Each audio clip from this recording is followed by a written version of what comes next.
I've saved my progress as symmetricalscribbles.ai, found inside the O8 type folder. And we need to add one more effect, actually, to our pile of effects here inside the appearance panel. And then we need to update the graphic style to modify the other two artboards in kind. So here's what I'd like you to do. Make sure that the rectangle that you're working on is selected. Then twirl close your green stroke effects and twirl open the top orange fill.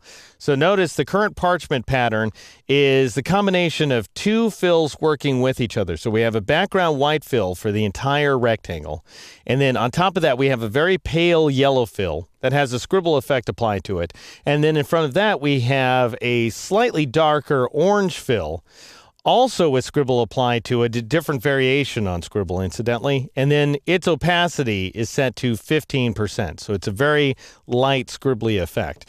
Now, it's too much back and forth action. Looks like a very regular scribble at this point in time, which works out nicely for the border. However, that impossible regularity is not something that works out for a parchment effect. So what I want to do is I want to roughen it up a little bit. So I'll click on the orange fill like so in order to select it.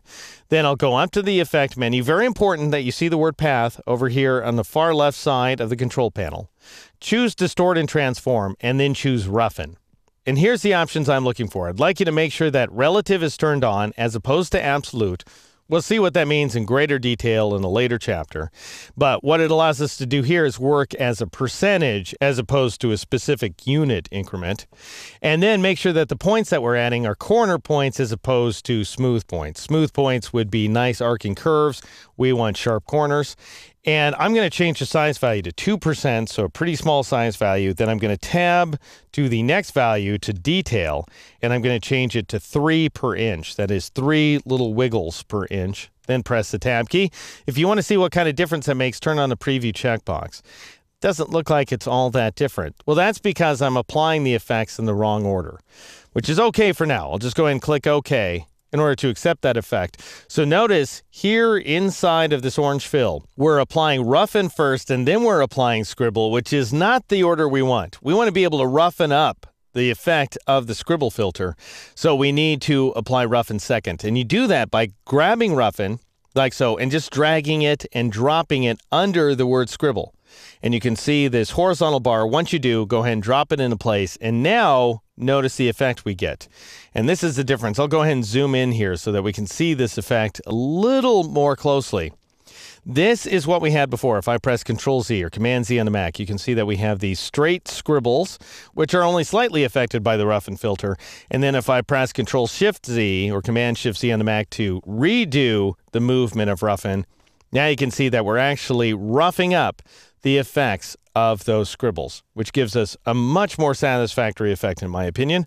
I'll go ahead and zoom out once again so that we can see the big picture at this point. Now that I've modified the first rectangle, I want to update the other two automatically. I sure as heck don't want to have to go through and apply those same effects from these last two exercises all over again. So I'm going to go ahead and bring up my Graphic Styles panel, which you can also get, incidentally, by choosing the Graphic Styles command from the window menu. Notice right there is that scribble border effect. Now, if I click on either of these other two rectangles, notice that I not only select the rectangle, but I also highlight the graphic style because there's still a link between that style and the object. So all I need to do is update that style in order to update the objects in kind. Well, that's easier said than done. It's actually very easy to pull off. It's just not necessarily super intuitive the way that Illustrator chooses to work. So I'm going to go back to that very first rectangle. That is the one that has the new attributes applied to it. And notice that there's no longer a relationship. I overrode the relationship between scribble border and that rectangle. Now, you might think you go to a menu option and you choose it, something that says like update style, something along those lines. However, there isn't one. Or you might figure you right-click on the style, but if you do, you just bring up a thumbnail that shows you what the style will look like when applied to a rectangle. That doesn't do you any good. So go ahead and release. Instead, what you do is you go over to your appearance panel, and notice that you have this little icon right there that represents the culmination of the various appearance attributes that have been assigned to the rectangle so far.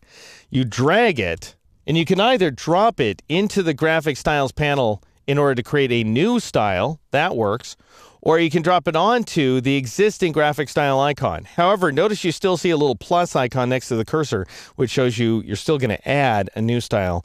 In order to replace the old one, with your cursor above that style, you need to press and hold the Alt key or the Option key on a Mac, and that will give you a heavy border around that style. So with the Alt or Option key down, go ahead and drop this little guy right there onto the existing style definition, and that updates the other two rectangles inside of your document. And now we have managed to style all the pages. The only thing that remains is to create the ornaments around the page, and we're going to do that by assigning text to a path beginning in the next exercise.